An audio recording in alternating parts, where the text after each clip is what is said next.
আসসালামু আলাইকুম, সবাই কেমন আছেন? তো এই ঘটনাটা ঘটছে হচ্ছে বনানী চেয়ারম্যান বাড়ি, বুঝছেন, ইউটার্নের এখানে তিনজন গার্মেন্টস কর্মী রাস্তা পাড়ি দিতেছিল, পরে এক সিএনজি মাইরা চলে গেছে। একজনের জায়গায় ডেট, আপনারা ভিডিওর মধ্যে দেখতে পারবেন। আরেকজন মেডিকেলে নিয়ে গেছে, সবাই দৌড়াদৌড়ি করে সিএনজি মধ্যে উড়াই দিলাম, মেডিকেলে নিয়ে গেছে। দেখুন এই আপুটা মারা গেছে। তো এই গার্মেন্টস এখানেই চেয়ারম্যান বাড়ি। তো আপনারা যারাই আছেন, গার্মেন্টস কর্মী হোক বা যারাই হোক, আপনারা রাস্তা পার হবেন একটু সাবধানে পার হবেন, ফুট ওভার ব্রিজ ব্যবহার করবেন। এবং মানুষ কোন সময় কার কি হয় বলা যায় না, কিন্তু আমরা সাবধানে নাই, সাবধানে থাকাটা ভালো, বুঝতে পারছেন?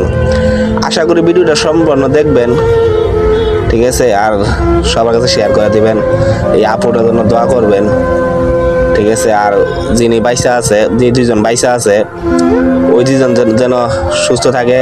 একজন অবস্থা খুব খারাপ, মানে বাঁচা নাকি ঠিক নাই। দোয়া করবেন সবাই, উনি যেন বাইসা থাকে। এবং আরেকজন ভাইয়া আছে, উনি যেন বাইসা থাকে, দোয়া করবেন। ওনার অবস্থা একটু ভালো, ঠিক আছে? তিনজনের জন্য দোয়া করবেন। বলা তো যায় না কার কি হয়। যে যেখানে আছেন সাবধানে থাকবেন, সাবধানে রাস্তা পার হবেন। আল্লাহ হাফেজ, সবাই ভালো থাকবেন।